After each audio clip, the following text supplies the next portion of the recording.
各位朋友，大家好。你看我两手空空，我们今天准备进行谈话性节目。在阿宝频道还没有出现过谈话性节目，我们今天就来做一集试看看。有网友说我的声音听了就会很想睡觉，所以我觉得以后是不是可以多做一点谈话性节目，然后各位睡觉前可以观看，这样子晚上会睡得很好，隔天会很有精神哦。买来了。没错，货到了。我们今天没办法进行谈话性节目了，下一次吧。今天还是来跟各位分享一下这个钻孔的辅助工具。在开始之前，还是希望各位先动动手指，先帮我按个赞，让 YouTube 的演算法能多推荐我的影片。按个赞不用花钱，就麻烦各位了哦。我们现在就来开箱吧。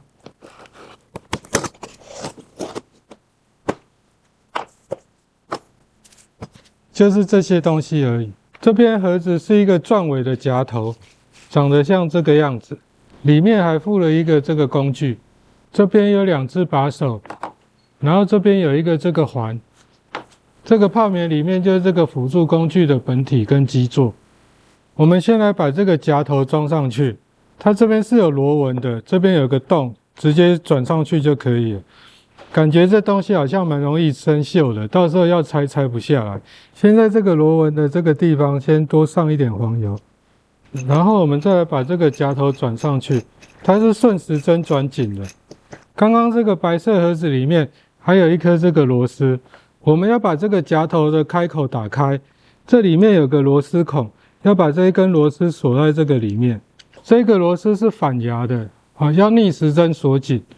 夹头就不会跟上面那根杆子分离。里面转的话，这根杆子可能会跟着转，你可以用这个起子机夹住这个夹头，这样子把它固定住。别忘了里面的螺丝也上一点黄油，免得以后拆不下来。夹头装好之后，我们就把它装上这个底座。它这边还有一个这个零件，这个是限位器，把它装在这一根铁棍上面。现在我们可以把2根铁都固定好。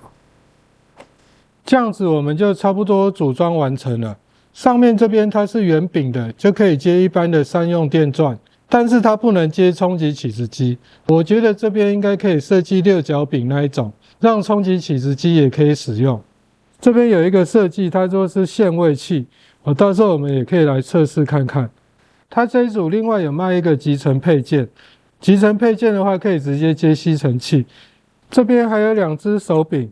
一只装左边，一只装右边，把它转上去就好了。这个应该就是让你移动的时候会比较方便一点。这边我们来装上一只钻尾，等一下我们来测试看看。上面的话，我们就安装上3用电钻，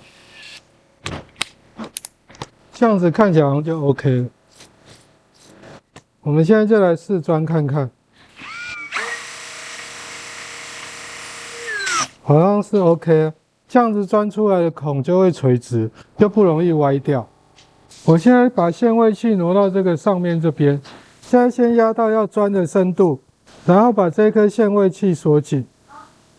等一下我们压到这个深度的时候就会压不下去。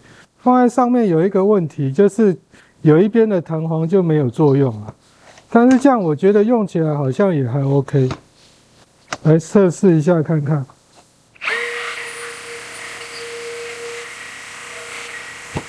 这样子它就到底了，就下不去。这边顺带提一下，它这个底座的地方它有一个凹槽，比如说像这种塑胶管，它就可以放在这个位置，比较不会滚来滚去对不准。这边补充一下，后来我发现可以不要用这一根弹簧，就是使用单边的弹簧就好。